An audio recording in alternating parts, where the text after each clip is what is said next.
when you are shortening your tunic, so in this case, this is going to be Brad's tunic, of course, just repeat the measurement from here to where you want it to go to. Now, he doesn't want his floor length. He's not really a floor length kaftan type of guy. He's cool with the Viking tunic though. So for him, we shorten it from shoulder to about the mid-calf, little higher than that.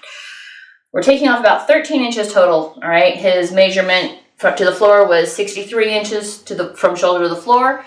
We wanted to shorten it to about 50 inches. That's about 13 inches off. Now the main piece is pretty simple, right? Is fold it up until you have from here to here is your measurement. That's 50 inches. When I was doing the apron dress, I didn't have to worry about measurements on that. I only shortened the kaftan and then shortened the main piece to match. That's not going to work here because we still need shoulder pieces. We still have to go over the shoulder. We still need the sleeve to fit.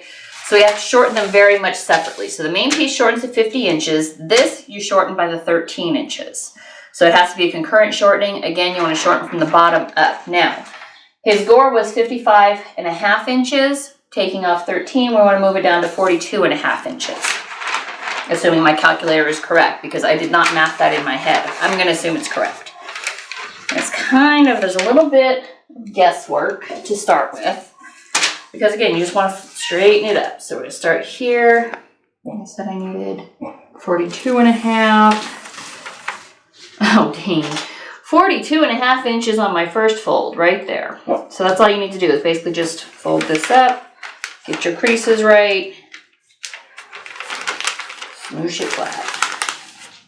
There you go, pin it in place. Now the other thing I'm shortening is the sleeves because again, Brad's not really a wrist length sleeve kind of guy. He'll do it for formal occasions or when his mohawk is up, but generally he prefers shorter sleeves. So again, when you're shortening sleeves, just like when you're tapering your sleeves, you have to start after your gusset gore combination. For Brad, the gusset was about 6¼ inches, and then it was 2.5 inches for his gore, so that's 6, 7, 8, 9 inches.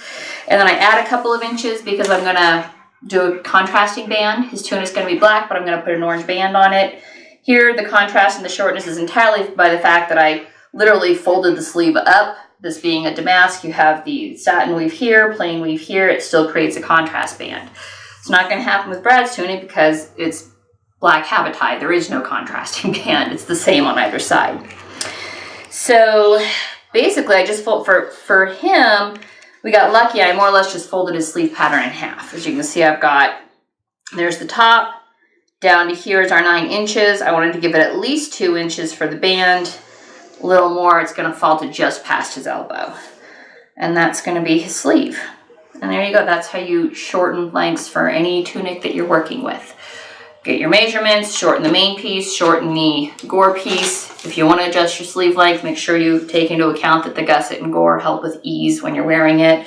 And you start any adjustments to the sleeve pattern after that combination.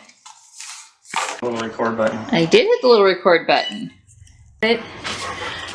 So in a stunning role reversal, Brad is in front of the camera this time instead of behind it. And as you can see, he is wearing a tunic. He can move his arms. Yeah, full range of motion. For the most part, not bad. Yeah. Okay. I can still full range of motion. Everything looks good. Yeah. Okay. Alright. Alright. Full range of motion. There you go. Man's tunic. Shortened. It does look a little weird without the undershirt, as a matter of fact.